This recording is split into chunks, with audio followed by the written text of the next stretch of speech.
Ini kok sama sekali nggak berkedip? Dia dalam pengaruh abadius. Halo adik-adikku yang manis.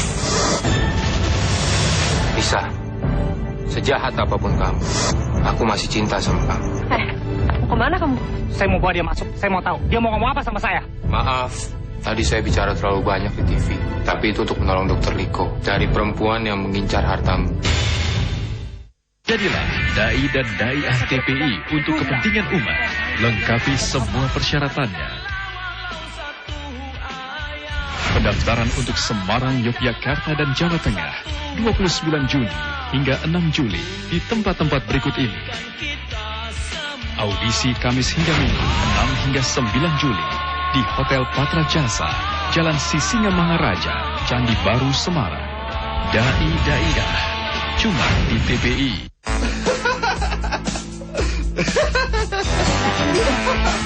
Nanti nggak sembuh-sembuh.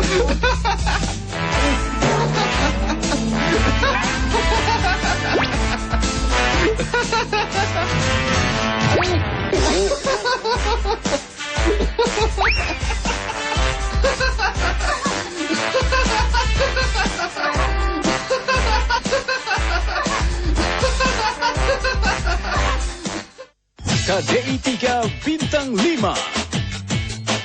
Dedi dari Medan, Ulan dari Palembang, Ina dari Makassar, Lola dari Cirebon, Eni dari Surabaya. Luar biasa, masing-masing akan diuji dengan 5 buah lagu untuk membuktikan siapa saja yang pantas menuju 4 besar.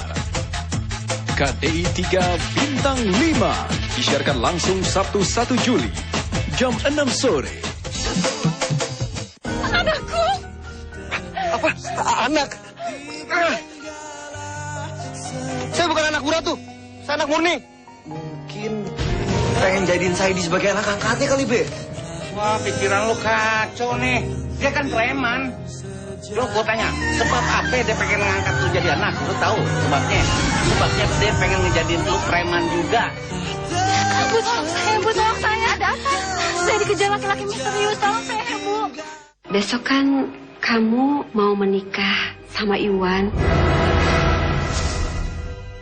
Mungkin benar kata pepatah. Cinta tidak harus memiliki. Aku akan cari Mira dan membawa dia ke pernikahan kita. Mira! Mira!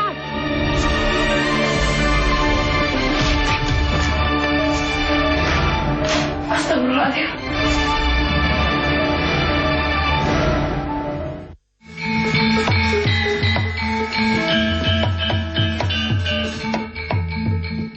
Coba jajal, saiki buyung, anu Mbak, langsung saka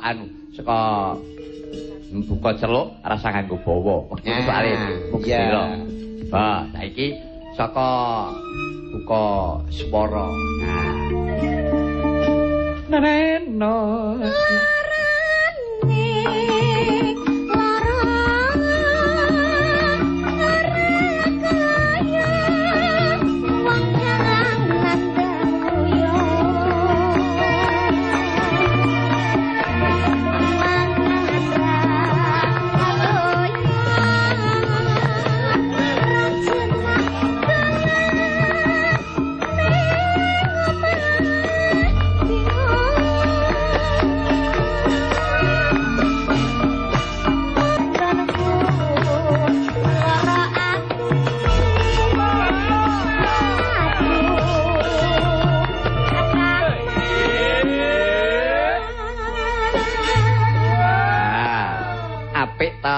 Suarane sing apa swara Jawani sing langgam apa langgam Jawa. Ha iya. Mangga, Mbak, teruske Mbak dientekke yuk.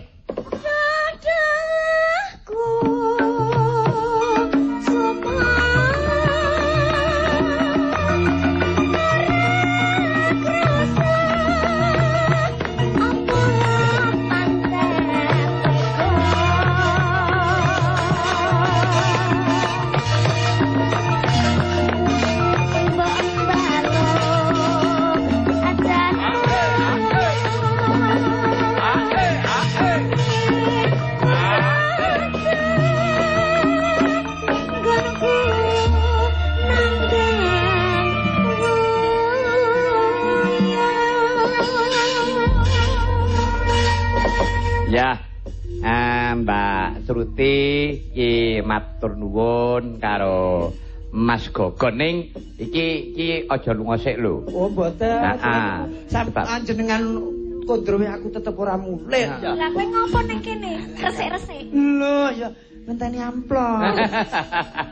Ana wong keparat. Ya, dipinake sik ya Mas Gogon.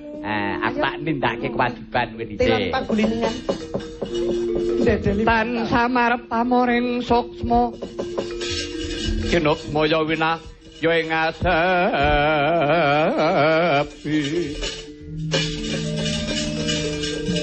sumimpen trenging kabu pambukaning warana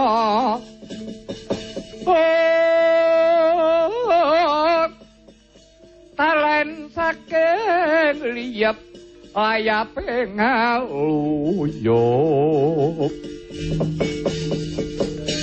pindha pecating supena sumusuping rasa jati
Kinarya palupi Surya putra Narapati ngawangga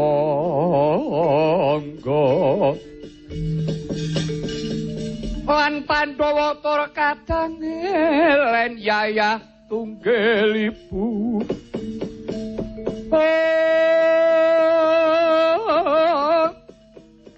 suwita mring Sri Kurupati ing Astina kinarya kul manggala golonganing perang Sarawa Paduka Paman ngawangga ngaturaken pangabekti kula mugi kanyupa Paman Setyaka ya banget panirmaning sun diri sira ngaturake pangabekti Paman Sekuni bekti kula katur Iya Setyaka pangabektimu wis tak tampa. Pepundhen kula ing Banjarjuna pangabekti kula katur. Oh. Ya Gus. Pangabektimu tak tampa. Ndadake leko bungah rasane atiku. Kagyatra sing manah kula dene paduka njeng Paman kepareng rawuh wonten ing Jalatunda. Setyaka, kula wonten dawuh. Apa bener yen to ingkang Rama dina iki tarak brata?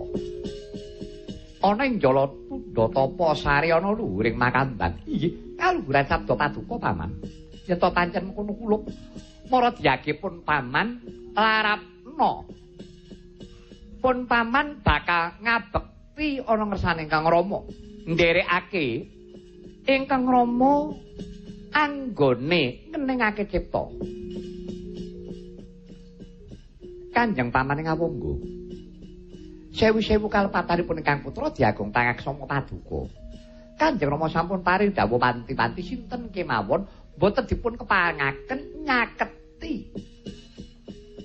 Agengipun badhe mungu sedayanipun boten dipun keparengaken nadyan to menika putra sedayanipun boten dipun parengaken.